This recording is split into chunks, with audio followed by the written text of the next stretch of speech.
The Outsider by H.P. Lovecraft. Unhappy is he to whom the memories of childhood bring only fear and sadness. Wretched is he who looks back upon lone hours in vast and dismal chambers, with brown hangings and maddening rows of antique books, or upon odd watches in twilight groves of grotesque, gigantic, and vine-encumbered trees that silently wave twisted branches far aloft. Such a lot the gods gave to me, the dazed, the disappointed, the barren, the broken.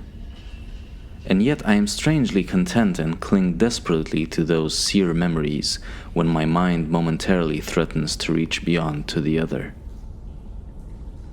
I know not where I was born, save that the castle was infinitely old and infinitely horrible, full of dark passages and having high ceilings where the eye could find only cobwebs and shadows.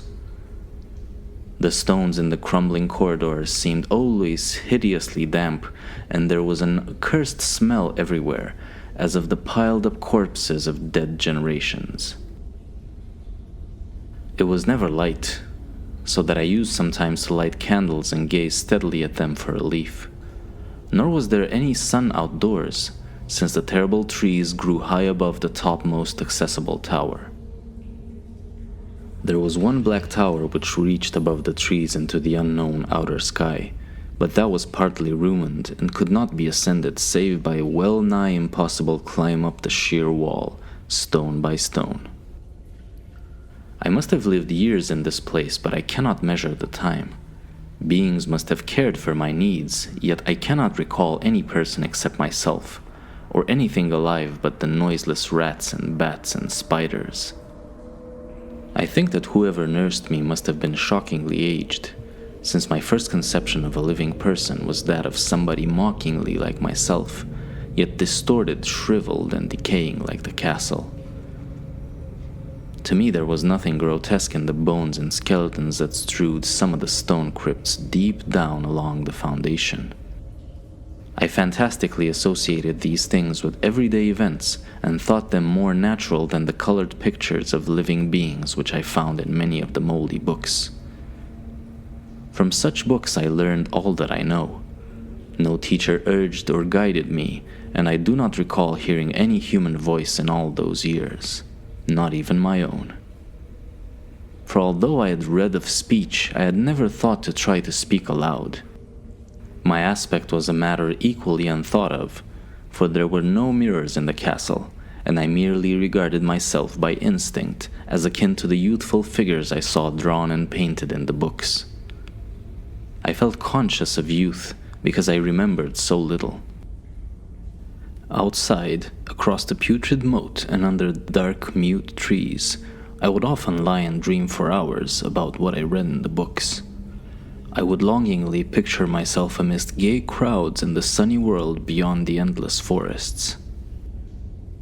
Once I tried to escape from the forest, but as I went further from the castle, the shade grew denser and the air more filled with brooding fear, so that I ran frantically back lest I lose my way in a labyrinth of nighted silence. So through endless twilights I dreamed and waited, though I knew not what I waited for. Then, in the shadowy solitude, my longing for light grew so frantic that I could rest no more, and I lifted entreating hands to the single black ruined castle that reached above the forest into the unknown outer sky. And at last I resolved to scale that tower, fall though I might, since it were better to glimpse the sky and perish than to live without ever beholding day. In the dank twilight I climbed the worn and aged stone stairs till I reached a level where they ceased, and thereafter clung perilously to the small footholds leading upward. Ghastly and terrible was that dead, stairless cylinder of rock, black, ruined, and deserted, and sinister with startled bats whose wings made no noise. But more ghastly and terrible still was the slowness of my progress. For climb as I might, the darkness overhead grew no thinner, and a new chill as of haunted and venerable mold assailed me. I shivered as I wondered why I did not reach the light, and would have looked down had I dared. I fancied that night had come suddenly upon me, and vainly groped with one free hand for a window embrasure, that I might peer out and above and try to judge the height I had once attained. All at once, after an infinity of awesome, slightless crawling up that concave and desperate precipice, I felt my head touch a solid thing, and I knew I must have gained the roof, or at least some kind of floor. In the darkness, I raised my free hand and tested the barrier, finding it stone and immovable. Then came a deadly circuit of the tower, clinging to whatever hold the slimy wall could give, till finally my testing hand found the barrier yielding, and I turned upwards again, pushing the slab or door with my head as I used both hands in my fearful ascent. There was no light revealed above, and as my hands went higher I knew that my climb was for the nonce ended, since the slab was the trapdoor of an aperture leading to a level stone surface of greater circumference than the tower, no doubt the floor of some lofty and capacious observation chamber. I crawled through carefully and tried to prevent the heavy slab from falling back into place, but failed at the latter attempt. As I lay exhausted on the stone floor, I heard the eerie echoes of its fall, hoped when necessary to pry it up again. Believing I was now at prodigious height, far above the accursed branches of the wood, I dragged myself up from the floor and fumbled about for windows that I might look for the first time upon the sky and the moon and stars of which I had read. But on every hand I was disappointed, since all that I found were vast shelves of marble, bearing odious oblong boxes of disturbing size.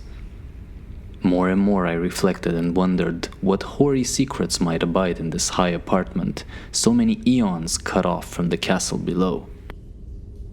Then unexpectedly my hands came upon a doorway, where hung a portal of stone, rough with strange chiseling.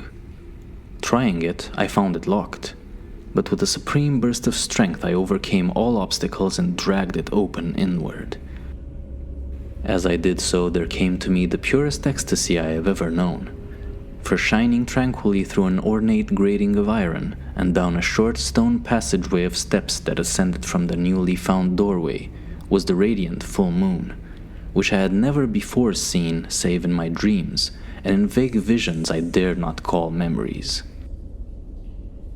Fancying now that I had attained the very pinnacle of the castle, I commenced to rush up the few steps beyond the door, but the sudden veiling of the moon by a cloud caused me to stumble, and I felt my way more slowly in the dark.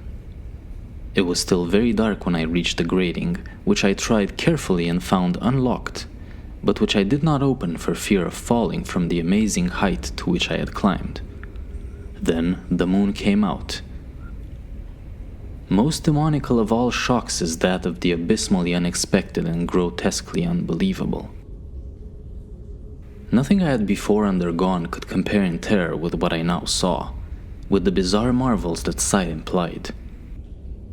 The sight itself was as simple as it was stupefying, for it was merely this: instead of a dizzying prospect of treetops seen from a lofty eminence, there stretched around me on the level through the grating nothing less than the solid ground, decked and diversified by marble slabs and columns, and overshadowed by an ancient stone church, whose ruined spire gleamed spectrally in the moonlight. Half unconscious, I opened the grating and staggered out upon the white gravel path that stretched away in two directions.